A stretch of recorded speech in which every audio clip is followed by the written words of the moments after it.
Shalom Ibu dosen dan teman-teman 20 IMBI. Terima kasih atas kesempatan yang telah diberikan kepada kelompok kami. Kami dari kelompok 2 yang beranggotakan Lovelin Tania Glory Bogia, Kristeven Mevotema, Riris Lumbangal, dan Indah Watisega akan mempresentasikan salah satu sistem organ pada manusia yaitu sistem saraf. Nah, kita akan mempelajari tentang sistem saraf. Sebelum itu, kita harus mengetahui apa itu sistem saraf.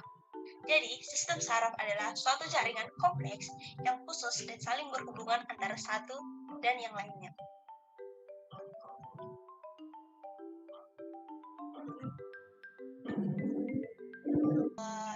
Neuron itu yaitu unit fungsional pada sistem saraf yang berfungsi untuk menghantarkan impuls dari lingkungan dan mengontrol kontraksi atau gerakan.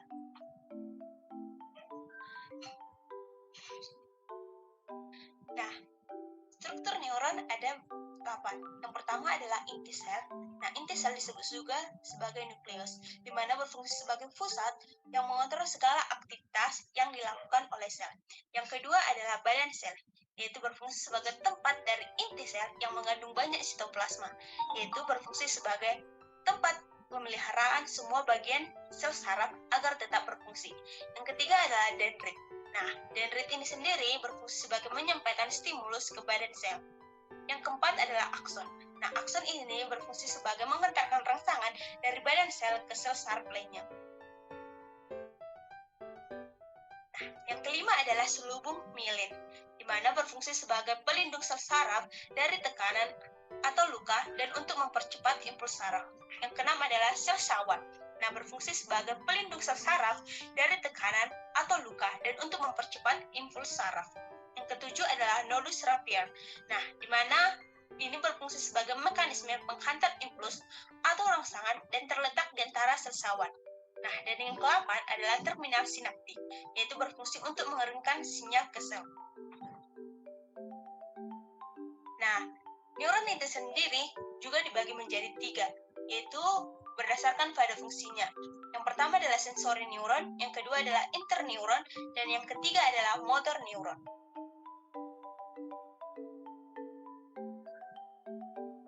Nah, yang pertama adalah neuron sensorik, yaitu menerima stimulus yang datang dari lingkungan luar dan mengirimkan informasi ke sistem saraf pusat, yaitu otak.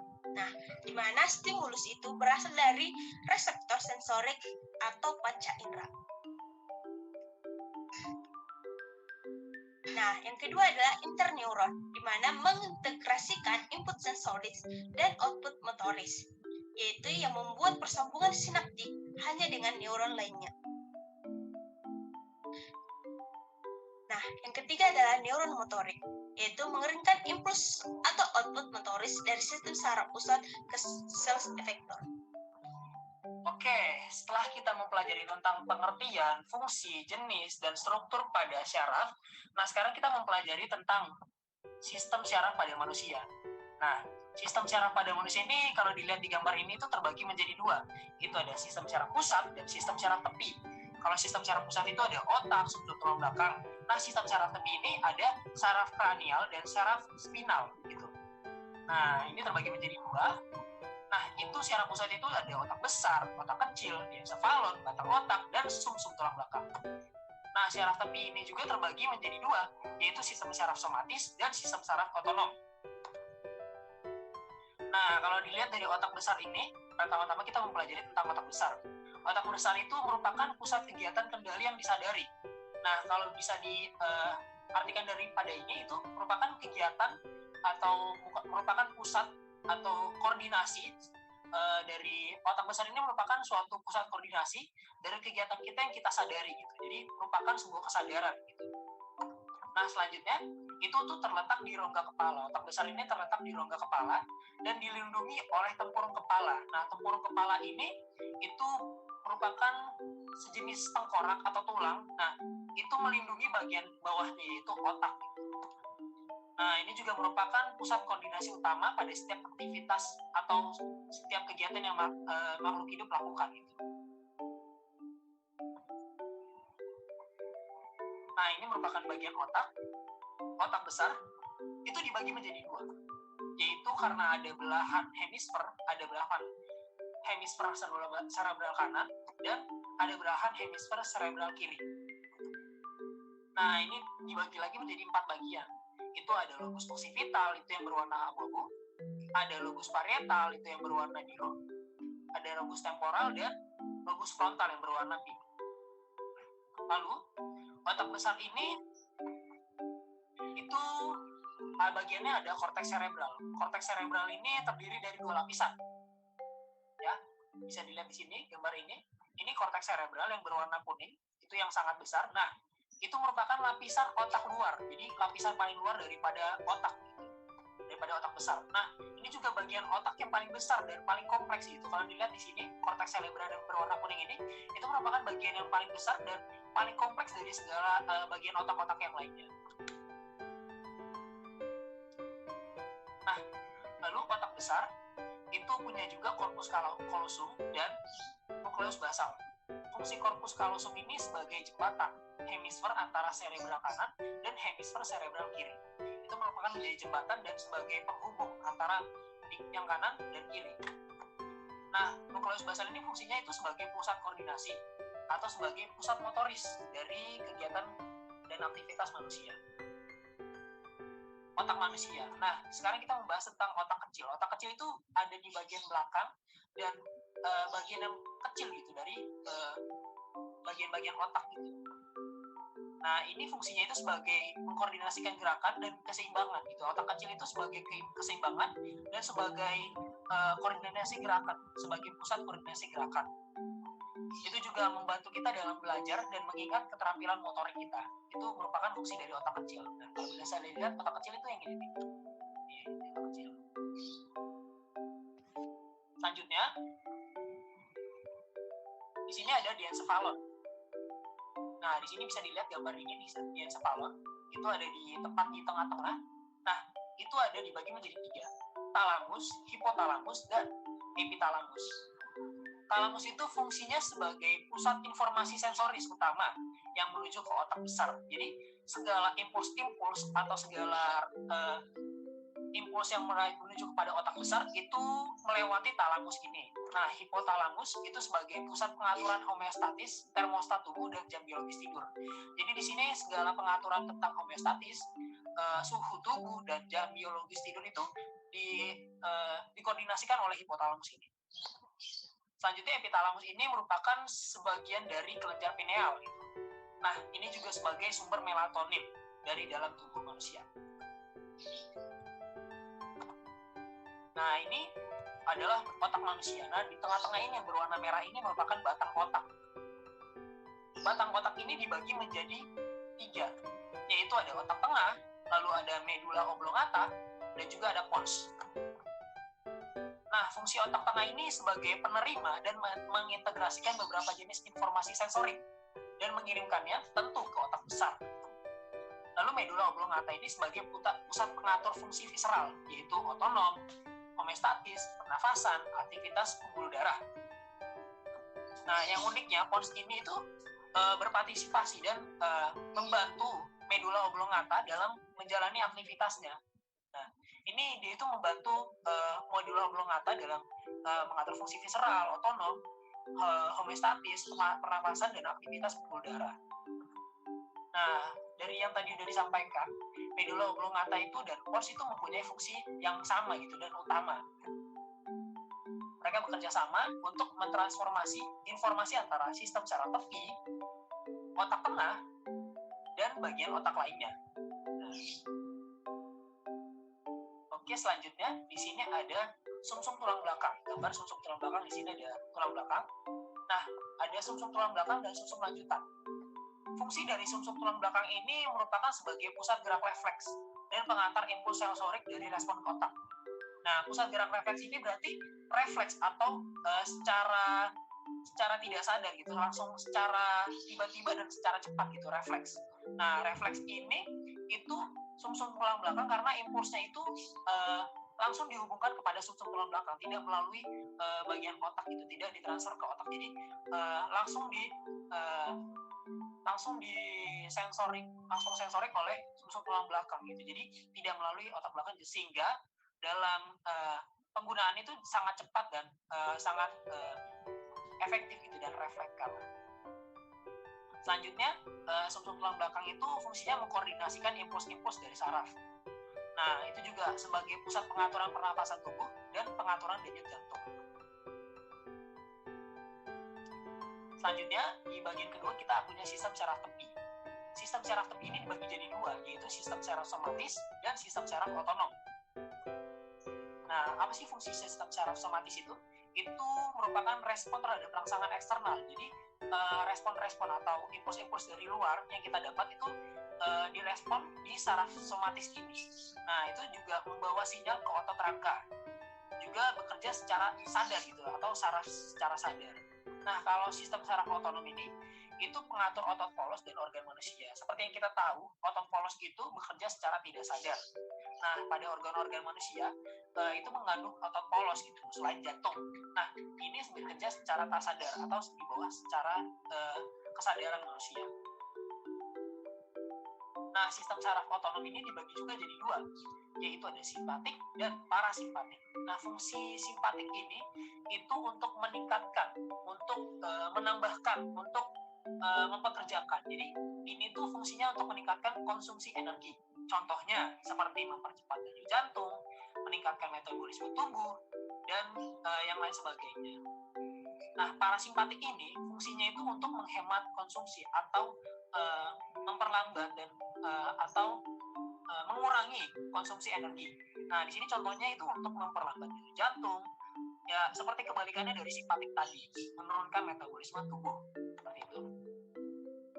Nah, di sini kita bisa lihat di sini ada antagonis, itu merupakan dari simpatik dan parasimpatik, itu merupakan autonomi ya. Bisa dilihat di sini kalau misalnya ada suatu kegiatan yang dilakukan, ini merupakan kebalikannya. Nah, simpatik ini bekerja untuk meningkatkan dan parasimpatik ini bekerja untuk menghemat gitu. Kalau dilihat dari gambar di sini gitu. Nah, gambar di sini ada bagian-bagian organ. Di sini ada yang untuk meningkatkan juga kalau di bagian simpatik ini, dan juga kalau parasimpatik ini untuk menurunkan ya. Ya, di situ bisa dilihat. Oke. Selanjutnya bisa dilanjutkan oleh teman kami. Ya, selanjutnya kita akan membahas tentang cara kerja sistem saraf. Nah, kerja dari sistem saraf ini dimulai dengan adanya impuls. Nah, apa itu impuls? Impuls merupakan rangsangan atau pesan yang berupa aliran listrik dan merambat pada serabut saraf. Nah, rangsangan atau impuls ini diterima oleh reseptor, yaitu panca indera kita dari lingkungan luar, kemudian dibawa oleh neuron. Nah, kita perlu tahu juga contoh-contoh dari impuls atau rangsangan, yaitu diantaranya ada contoh dari impuls ini perubahan suhu, tekanan, bau, suara, benda-benda, atau rasa-rasa, rasa manis, pahit, asam, asin itu juga merupakan contoh dari impuls atau rangsangan. Nah, impuls yang diterima oleh reseptor ini disampaikan kepada efektor dengan melalui berbagai proses yang nantinya akan dijelaskan dan menyebabkan terjadinya gerakan. Nah, gerakan ini dibagi menjadi dua, yaitu gerakan refleks dan gerakan sadar. Nah, pada gerakan refleks, kita juga perlu tahu bahwa gerak refleks ini merupakan gerakan yang tidak kita sadar, tidak kita sengaja. Nah, contoh dari gerak refleks ini ketika kita berkedip atau juga ketika terangkatnya kaki kita saat terinjak sesuatu yang tajam, itu juga merupakan contoh dari gerak refleks. Nah, bagaimana mekanisme dari gerak refleks ini? Nah, diawali dengan impuls atau rangsangan, terus diterima oleh reseptor dan dibawa oleh saraf sensori ke sumsum tulang belakang. Nah, di sini tidak impuls ini tidak diolah di otak, tapi di sumsum tulang belakang. Nah, hasil dari tanggapan yang diperoleh itu dikirim ke saraf motorik dan akhirnya disampaikan ke efektor, atau dalam hal ini adalah otot. Itulah merupakan mekanisme dari gerak refleks atau gerak yang tidak kita sengaja atau gerak yang tidak kita sadar itu terjadi. Selanjutnya ada gerak sadar, di mana gerak ini merupakan gerak yang kita sadari atau kita sengaja melakukan gerak ini. Misalnya contohnya ketika kita mau mengambil pena, mengambil sesuatu, benda-benda, buku, ketika kita belajar, itu juga merupakan gerak sadar. Karena kita sadar akan apa yang kita lakukan itu. Nah, bagaimana mekanisme dari gerak sadar ini? Awalnya itu dari impuls atau rangsangan yang diterima oleh reseptor atau panca indera kita, selanjutnya dibawa oleh saraf sensorik dan akan dikirimkan ke otak, dan otak mengolah segala rangsangan impuls itu, dan hasil dari tanggapannya dikirim ke saraf motorik, dan saraf motorik itu mengirim ke efektor sebagai suatu perintah yang harus dilakukan, sehingga munculnya gerak sadar ini, gerak yang kita sadari atau kita sengaja. Nah, ini merupakan video tentang mekanisme sistem saraf. Jadi teman-teman boleh akses setelah ini. Ketika masih ada waktu, teman-teman bisa akses lebih memperdalam bagaimana mekanisme dari sistem saraf ini.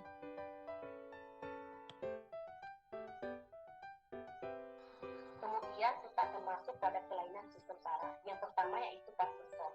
Parkinson adalah gangguan sistem saraf pusat yang mempengaruhi gerakan atau degenerasi sel saraf secara bertahap pada otak bagian tengah yang berfungsi mengatur pergerakan tubuh. Penyebab dari penyakit ini adalah kematian neuron di otak tengah yang biasanya menghasilkan dopamin di nukleus basal. Nah, gejala pada gangguan penyakit ini adalah gangguan motorik seperti tremor pada otot atau gemetaran, kemudian keseimbangan buruk, lalu otot wajah terlihat kaku.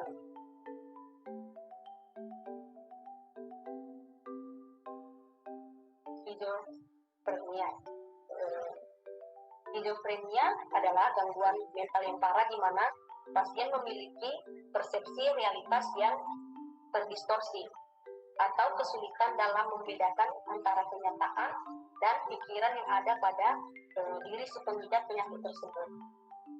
Atau penyakit ini juga sering disebut dengan gangguan jiwa. Nah, gejala yang ditimbulkannya yaitu sering berhalusinasi atau delusi. Kemudian skizofrenia ini tidak sama dengan kepribadian ganda, pertama ya, di mana skizofrenia ini dia berhalusinasi seperti melihat sesuatu yang tidak nyata, gitu ya, dia melihat sesuatu yang tidak nyata. Dia mengatakan kalau misalnya dia melihat sesuatu itu yang membuat dia takut, padahal tidak ada sesuatu di situ. Nah, seperti itu. Nah, kemudian menurut hipotesis atau dugaan sementara, penyakit ini terjadi karena jalur neuron yang menggunakan dopamin sebagai neurotransmitter terganggu. Nah, jalurnya itu terganggu. Nah, kemudian ada beberapa faktor juga yang mempengaruhi penyakit ini dapat terjadi. Nah, bisa karena faktor genetik atau bawaan atau dari keturunan. Kemudian ada faktor lingkungan dan kemudian faktor dari kimia dari otak ya, kimia otak. Nah, tapi yang paling sering terjadi faktor yang sering terjadi yang mempengaruhi penyakit ini adalah faktor lingkungan, di mana pasien tertekan dengan lingkungan yang ada di sekitarnya ya. Seperti dia mengalami trauma terhadap sesuatu yang pernah terjadi terhadap dirinya. Setelah kita mempelajari kelainan pada sistem saraf, sekarang kita akan masuk pada studi kasusnya. Nah, dari gambar yang kita lihat, kita sudah mengetahui apa nama penyakitnya ya. Nah, dari gambar ini kita dapat tahu bahwa penyakitnya adalah sakit kepala. Nah, sakit kepala ini sudah sering terjadi ya, malah mungkin bisa kita alami di setiap hari gitu ya, setiap hari, mungkin kadang-kadang ya. Nah, kemudian penyebab dari sakit kepala ini bisa karena penyakit, bisa juga bukan karena penyakit. Nah, kalau misalnya kayak penyakit, nah bisa ya saat kita demam, nah kita bisa diserang oleh sakit kepala. Nah, kemudian kalau bukan karena penyakit, itu bisa disebabkan oleh kurang tidur. Nah, saat kita kurang tidur, kinerja sistem saraf kita akan berkurang ya, karena kita kelelahan. Nah, kemudian saat kita kelebihan tidur, itu juga dapat menyebabkan sakit kepala. Ya, kenapa saya bilang? Karena saya sendiri juga sudah pernah mengalaminya, di mana saat saya terlalu banyak tidur, nah saat saya bangun itu membuat kepala saya pusing, ya. Itu jadi segala sesuatu yang kurang dan berlebihan itu tidak baik ya.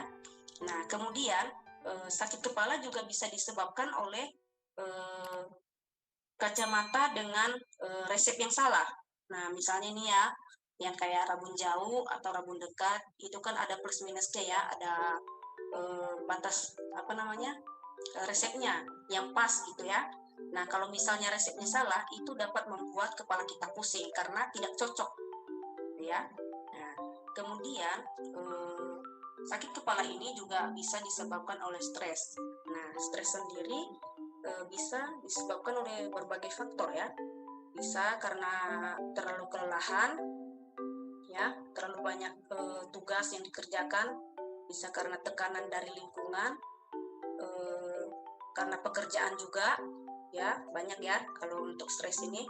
Nah, kemudian sakit kepala juga bisa disebabkan oleh suara bising. Nah, ketika kita mendengar suara yang bising yang terlalu keras, itu juga dapat membuat kepala kita sakit ya. Nah, inilah yang kasus yang sering terjadi. Nah, teman-teman. Nah, kemudian kita harus memahami ya gejala-gejalanya.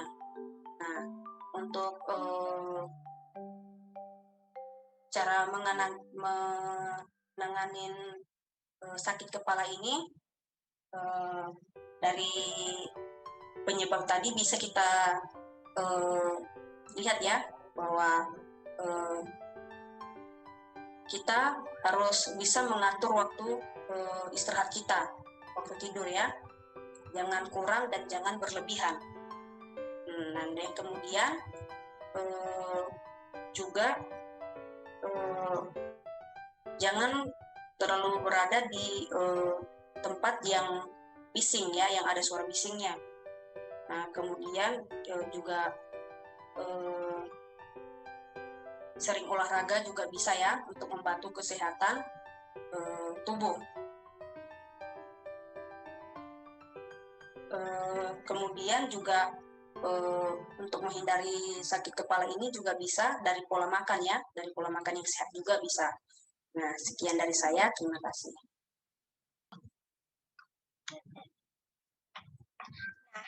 Sebagai seorang Kristen, kita tentu memiliki wawasan Kristen Alkitabiah terkhusus dalam sistem saraf. Nah, di sini kami mengambil dari 2 ayat Alkitabiah. Yang pertama adalah Keluaran 19 ayat 5, yaitu, jadi sekarang jika kamu sungguh-sungguh mendengarkan firman-Ku dan berpegang pada perjanjian-Ku, maka kamu akan menjadi harta kesayangan-Ku sendiri dari antara segala bangsa, sebab Akulah yang mempunyai seluruh bumi. Dan yang kedua adalah dari Yakobus 1 ayat 22, yaitu, tetapi hendaklah kamu menjadi pelaku firman dan bukan hanya sebagai pendengar saja, sebab jika tidak demikian, kamu menipu diri sendiri. Kita menjadi dari pelaku-pelaku firman Allah dan bukan hanya sebagai pelaku, tapi selalu meresponi firman Tuhan. Nah, di sistem saraf ini kita mempelajari bahwa Allah menciptakan begitu kompleks, memperlihatkan keteraturan dan juga kebesaran karya Tuhan. Syukuri dan hargailah diri kita sendiri, merawat diri sendiri, dan jagalah tubuh kita terkhusus pada sistem saraf. Nah, dengan kita mempelajari ini, kita semakin mencintai anugerah yang Tuhan berikan. Lewat kita menjaga tubuh kita, mensyukuri apa yang ada sebagai bentuk kasih Tuhan bagi kita yang harus kita jaga dan kita pelihara. Nah, berikut merupakan referensi yang dipakai oleh kelompok kami dalam menyusun presentasi hari ini. Sekian dari kami. Mohon maaf bila ada kesalahan kata yang kami ucapkan. Sekian dari kami. Terima kasih. Tuhan Yesus memberkati kita semua.